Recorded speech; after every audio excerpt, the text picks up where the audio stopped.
Yang menyaksikan Allah itu ini, atau yang tahu Allah itu ini. Lah ini sih siapa? Ini munculnya dari mana? Diterangkan kemarin ketika Allah menyempurnakan fisik manusia ini, ya kemudian Allah menghembuskan ya, dari rohnya agar roh itu kemudian paham asal usulnya. Nah, senternya itu di sini.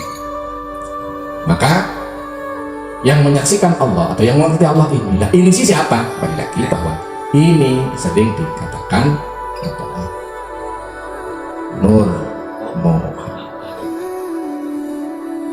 Ya. Bagi yang mengalami dan dikasih tahu, maka dia pasti akan kasih tahu. Nah ini yang sering disebut dengan Nur Muhammad ini. Nah setiap manusia itu sebenarnya ya ada Nur Muhammadnya. Cuman ada yang diberitahu, ditampakkan juga. Di situ berarti ditampakkan nurnya itu muncul. Di sini ada seperti alif lah. Ini ada dimensi 3 warna. Yang tengah itu bening. Kemudian di sampingnya itu putih perak. Putih perak. Kemudian di pinggirannya putih perak ini seperti warna biru. Sini membias warna biru. Ini gambaran daripada biru itu alam malakut, putih perak itu jabarut, bening itu alam lahut.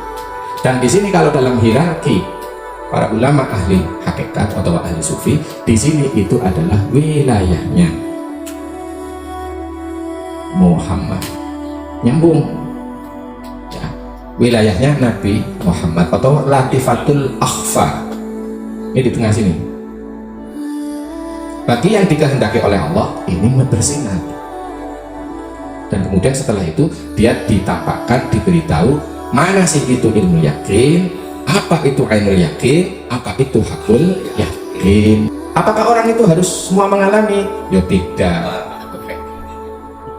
tidak semuanya ya. Cukuplah berguru, menyerap ilmu dari orang yang memang mengalaminya, nanti menjadi jelas. Wa asyhadu anna Muhammadar Rasulullah, dan saya menyaksikan bahwa Muhammad ini juga ada 2 ya. Ini juga mengandung beberapa kontroversi kalau tidak dijelaskan secara detail. Muhammad itu ada 2. Pertama Muhammad syariat, kedua Muhammad hakikat atau sering disebut dengan Nur Muhammad.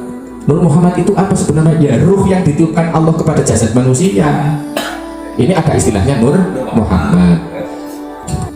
Nah lebih jelasnya kalau ada orang yang memang tidak ditampakkan Nur Muhammad pada dada, inti tengahnya bagaimana? Orang popo yang penting maka diberitahu bahwa itu ada yang mengistilahkan dengan rasa sejati, ada yang mengistilahkan limo pancer, ada yang mengistilahkan galihe kangkung. Gali kangkung, tahu gali kangkung? Ada apa di dalam pohon, tengah-tengahnya pohon kangkung? Ya tidak ada apa-apa. Terus ada yang mengistilahkan ia hanya sebatas cermin. Ya. Al-mu'minu mir'atul mu'min. Al-mu'minu adalah cermin hatinya orang yang beriman. Ya. Cermin ada apanya cermin? Ya kosong, nggak ada apa-apa. Dia harus bersih dari lintasan pikiran dan perasaan. Maka ketika dia bersih, sing arep ngaca mengko keton. Siapa sing ngaca? Yo sing gawe Allah subhanahu wa ta'ala. Sehingga akhirnya dia paham, oh iya, akhirnya paham la maujuda bihaqqin illallah. Sudah kembali kepada ini. Muhammad itu ada 2, yaitu Muhammad hakikat, yaitu Nur Muhammad yang muruk, ya benar-benar muruk di sini. Bagi yang mengalami pasti paham. Ya, bagi yang mengalami, dia tidak halu dalam menerangkan Nur Muhammad itu seperti apa, dia tidak halu. Biasanya ketika sudah mengalami ini, dia mengalami pencerahan, mampu menerangkan segala macam. Karena apa? Dia menyerapnya dari Nur Muhammad, menyerapnya ilmu. Dia yang mampu memahami zatullah, yang meliputi langit bumi, meliputi lahir batin manusia. Itu yang harus dihadap ketika berzikir, ketika bersolat ya. Itu yang dihadap itu. Siapa yang menghadap? Ya Nur Muhammad. Lalu Nur Muhammad sebenarnya siapa? Di sana hanya cermin, tidak ada apa-apa. Paham ya? Sehingga disitulah muncul istilah fana. hilang. Jadi yang menyaksikan Allah itu Nur Muhammad, yang menyaksikan Nur Muhammad itu ini Allah.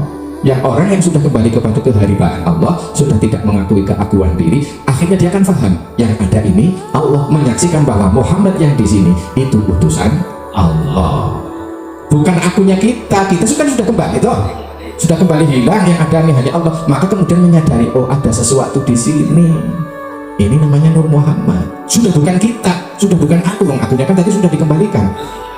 Paham ya? Jadi aslinya fenomena di kehidupan setiap individu manusia mestinya sudah mengalami ini. Muhammad menyaksikan Allah, Allah menyaksikan la ilaha illallah Muhammadur Rasulullah. Itu harus dialami. Terus kemudian yang syariat, ya, karena memang ini kalau tidak diterangkan ada yang aliran ekstremis. Ekstremisnya berapa? Ekstremisnya terlalu kencang, mengatakan bahwa ayat Al-Ahzab ayat 40 ini sedang menegaskan, menerangkan Muhammad secara syariat. Ya. Di sini diterangkan dalam surat Al-Ahzab ayat 40, Allah berfirman, "Makana Muhammadun aba ahadim min rijalikum walakin Rasulullah wa khataman nabiyyin wa kana Allahu bikulli syai'in alim." Artinya, dan tidaklah Muhammad itu adalah bapak dari laki-laki di antara kalian, tetapi ditegaskan oleh Allah walakin Rasulullah, tetapi Muhammad bin Abdillah ini adalah Rasulullah, Rasulnya Allah, walakin Rasulullah wa khataman nabiyyin, dan pemungkas daripada para nabi yang berjumlah 124.000. Ini ayat sedang menerangkan Muhammad secara syariat. Ya, maka ketika kita memahami ilmu hakikat, ya butuh paham, syariat ya butuh paham. Muhammad hakikat itu adalah Nur Muhammad yang ada di dalam diri setiap manusia. Muhammad secara syariat juga Muhammad bin Abdillah yang diutus oleh Allah sebagai penutup para nabi dan para rasul untuk menghabarkan kalimat tauhid ini. Nah, terus apa yang kita imani? Ya kedua-duanya. Kan karena ada aliran ekstrim bahwa Muhammad yang sebenarnya itu yang di sini, maksudnya yang sebenarnya itu secara hakikat. Tetapi ketika memahami itu tidak berarti kemudian menafikan syariat. Syariat ya sudah ditegaskan oleh Allah, tidaklah Muhammad itu sebagai ayah di antara laki-laki di antara kalian, tetapi yang namanya Muhammad itu Rasulnya Allah dan penutup dari para nabi. Nabi Muhammad yang utusan Allah untuk menceritakan, menghabarkan begitu. Lalu terus Muhammad yang di sini, ya ini utusan Allah secara hakikat. Ya. Jadi tidak berjengkel. Ya. Kalau kita kemudian cekelan hakikat sementara menafikan syariat, ya nggak benar. Terus ini tidak perlu menjadi bundar bahwa fungsi daripada Muhammadun utusan Allah itu fungsinya untuk apa? Kita harus paham fungsinya untuk menjernihkan hakikat batin kita masing-masing. Artinya bahwa yang mampu memahami dan mengenal Allah ya Muhammad yang di sini, bukan otak kita, maksudnya begitu. Fungsinya di situ. Nah, terus kemudian fungsi Muhammad secara syariat bahwa untuk tata lahir, sholat tata lahir, wudhu tata lahir, maka kita harus ngetuburi tata lahirnya yang pernah diceritakan oleh Nabi. Paham? Fungsinya sendiri-sendiri. Tapi tidak boleh saling menafikan, harus diakui, semuanya harus diakui. Iya, ada tempatnya masing-masing. Kalau Muhammad syariat, kita syariatnya menutuburi Kanjeng Nabi. Karena memang ada orang yang kemudian mereka sudah paksa pada makom Nur Muhammad. Menurut pengakuan orang itu, mengalami atau tidak ya, Bu, mungkin itu nanti tanggung jawabnya masing-masing. Anak sing ngaku-ngaku tok yang merangan Nur Muhammad padahal Nur ngalami urung.